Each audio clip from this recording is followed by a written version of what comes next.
Monkey D Luffy, Gold D Roger, Marshall D Teach, इन सभी के नाम में एक बात कॉमन है, वो है इनके मिडल नेम में आने वाला डी। और ये सभी डी क्लैन के मेंबर हैं। और अगर आप भी वन पीस के फैन हो तो आपको पता ही होगा कि वन पीस की will of D One Piece series की सबसे ज्यादा बड़ी मिस्ट्रीज में से एक है। ये तो हमें पता ही है कि डी क्लैन एंशिएंट किंगडम से रिलेटेड है और इस क्लैन के मेंबर्स को एनिमीज ऑफ गॉड भी बोला जाता है।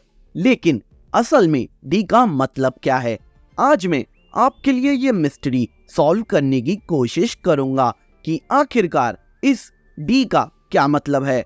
स्टार्टिंग में मैं आपको बता दूं कि एक वन पीस के फैन ने बहुत टाइम पहले जब वन पीस स्टार्ट ही हुआ था तब एक Q&A सेशन में ओडा से पूछ लिया था कि आखिरकार मंकी डी लूफी के नेम में डी का मतलब क्या है। उस फैन ने सोचा था कि उसे पता चल जाएगा आखिरकार डी का मतलब क्या है, लेकिन उसको कुछ और ही जवाब मिला। ओडा ने बोला कि अभी के लिए आप सब डी को सिर्फ एक लेटर के तौर पर ही पढ़िए और इवेंचुअली डी वर्ड के पीछे का सीक्रेट एक दिन स्टोरी में खुद रिवील कर दिया जाएगा। पर उस सवाल को अब कुछ ज्यादा ही साल बीत गए हैं, ऑलमोस्ट 2 डेकेड भी बीत चुकी हैं, लेकिन ओडा ने अभी तक भी डी के पीछे का सीक्रेट को रिवील नहीं करा है। लिटरली वन पीस एक लौती ऐसी सीरीज है जो कि मिस्ट्रीज को बिल्ड करने में इतनी ज्यादा एक्सीलेंट है कि सीरीज के ऑलमोस्ट 1100 चैप्टर्स आने के बाद भी अभी तक भी हमें मेन कैरेक्टर के मिडल नेम का मतलब तक रिवील नहीं हुआ है। लेकिन हम जानते हैं कि ओडा फोरशैडोइंग के गॉड हैं और उन्होंने वन पीस के फैंस के लिए स्टोरी में कुछ ना कुछ तो हिंट्स जरूर छोड़ी होंगी। तो आज देखते हैं कि क्या मैं इस सीक्रेट को अनकवर कर पाऊंगा या नहीं कि डी का असली मतलब आखिरकार क्या है। और सबसे पहली चीज जो सभी डी क्लैन मेंबर्स में कॉमन है वो है फ्रीडम और उनके ड्रीम्स। और इस क्वालिटी को सामने रखने के लिए मंकी डी लूफी से बेस्ट कैरेक्टर कोई नहीं हो सकता, क्योंकि पूरी सीरीज में हर एक चॉइस जो लूफी करता है वो अपने ड्रीम को पूरा करने के लिए ही करता है और उसका ड्रीम है किंग ऑफ द पायरेट्स बनना। लेकिन लूफी को पायरेट किंग का टाइटल इसलिए नहीं चाहिए ताकि वो दूसरे पायरेट्स को कंट्रोल कर सके या फिर वर्ल्ड को कॉन्कर कर सके या फिर सबसे ज्यादा फेमस या वेल्दी बन सके। लूफी को पायरेट किंग का टाइटल इसलिए चाहिए क्योंकि उसके अकॉर्डिंग पायरेट किंग वो पर्सन है जिस पर इस दुनिया में सबसे ज्यादा फ्रीडम यानी आजादी है। पर इतना ही नहीं, लूफी सिर्फ अपने लिए ही फ्रीडम नहीं चाहता बल्कि दूसरों के लिए भी चाहता है। ये तो हमें पता ही है कि लूफी ने सन गॉड नी का फ्रूट खाया है और वो जॉय बॉय को भी रिप्रेजेंट करता है, इसलिए लूफी लोगों को लिबरेट करने के लिए भी फाइट करता है। I mean, इस बात के पीछे एक स्ट्रॉन्ग रीजन है। जब लूफी का गियर 5 एक्टिवेट हुआ था वानो में, तब जुनिशा ने लूफी की हार्ट बीट के साउंड को द ड्रम्स ऑफ लिबरेशन बोलकर रेफर करा था। अगर देखा जाए तो स्टोरी की स्टार्टिंग से ही लूफी जिस भी आइलैंड पर गया वहां पर उसने वहां रहने वाले लोगों को किसी न किसी तरह से लिबरेट करा है।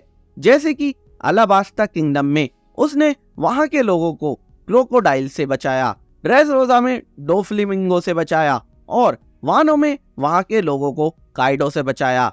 इतना ही नहीं, लूफी ने एनीज लॉबी में लिटरली वर्ल्ड गवर्नमेंट के अगेंस्ट वॉर डिक्लेयर कर दिया था सिर्फ रॉबिन को बचाने के लिए। तो ये बात तो क्लियर है कि लूफी इस दुनिया में सिर्फ खुद अकेला ही मोस्ट फ्री पर्सन नहीं बनना चाहता है बल्कि वो चाहता है सभी के लिए फ्रीडम और हैप्पीनेस। और ये एकदम फिट भी बैठता है क्योंकि लूफी के फादर ड्रैगन ने ऑलरेडी वर्ल्ड गवर्नमेंट के अगेंस्ट वॉर डिक्लेयर कर दिया था, यानी कि रेवोल्यूशन कर दिया था और अब वो रेवोल्यूशन आर्मी के हेड हैं। और यहाँ पर ये कहावत एकदम परफेक्ट बैठती है, जैसा बाप बिल्कुल वैसा ही बेटा। इसका मतलब ये है कि सिर्फ डी नेम ही नहीं बल्कि रेवोल्यूशन करने की स्पिरिट भी लूफी को अपने फादर से ही पास ऑन हुई है। तो अभी के लिए हम फ्रीडम से हटकर ड्रीम्स पर आ जाते हैं, क्योंकि ये भी हो सकता है कि डी वर्ड का मतलब ड्रीम्स हो।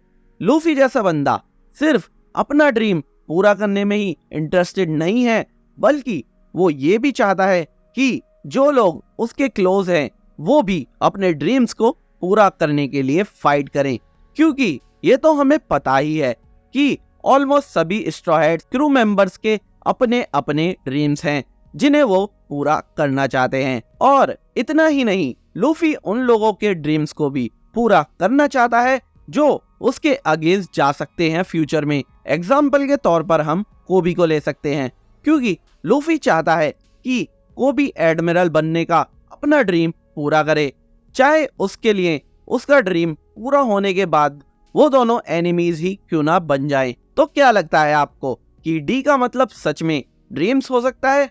मे बी यस और मे बी नॉट, क्योंकि यार ये इतना सिंपल तो नहीं हो सकता, क्योंकि अगर ये इतना सिंपल होता तो ओडा इस बात को 25 साल तक छुपाकर क्यों रखते। तो चलो थोड़ी और तहकीकात करते हैं कि और क्या पॉसिबल मीनिंग हो सकता है वर्ड डी का। ये तो हमें पता ही है, डी क्लैन को natural enemies of the gods भी बोला जाता है वन पीस के वर्ल्ड में। और इस बात का एग्जैक्टली मीनिंग जानने के लिए हमें हमारे डी क्लैन के एक और मेंबर ट्राफाल्गर लॉ के बारे में बात करनी पड़ेगी, क्योंकि लॉ का फुल नेम है ट्राफाल्गर डी वाटर लॉ। और ये भी हमें पता है कि लॉ का मेंटोर रोजिनांटे अपने भाई डोफ्लेमिंगो के साथ होली लैंड में एज अ सेलेस्टियल ड्रैगन बड़ा हुआ था कुछ उम्र तक, जिसके बाद उनकी फैमिली ने होली लैंड ऑफ मारिजुआ छोड़ दिया था। और मांगा के चैप्टर नंबर 764 में रोजनांटे लॉ को बताता है कि आखिरकार सेलेस्टियल ड्रैगन्स डी क्लैन के बारे में क्या सोचते हैं। वो बोलता है कि होली लैंड ऑफ मारिजुआ में सेलेस्टियल ड्रैगन्स अपने बच्चों को ये कहकर डराते हैं अगर उन्होंने ठीक से बिहेव नहीं करा तो डी क्लैन के मेंबर्स आकर उन्हें खा जाएंगे। इसका मतलब ये है कि सेलेस्टियल ड्रैगन्स अपने आप को वन पीस वर्ल्ड के गॉड्स मानते हैं और डी क्लैन उनका नेचुरल एनिमी है। और इतना ही नहीं, इसके साथ हम स्काइपिया की फाइट को कैसे भूल सकते हैं, जहां पर लूफी वर्सेस एनएल की फाइट हुई थी। एनएल जो कि लाइटनिंग पावर्स को पोजेस करता था, वहीं पर उसके अगेंस्ट लूफी एक रबरमैन था जो कि लाइटनिंग का एक नेचुरल एनिमी है।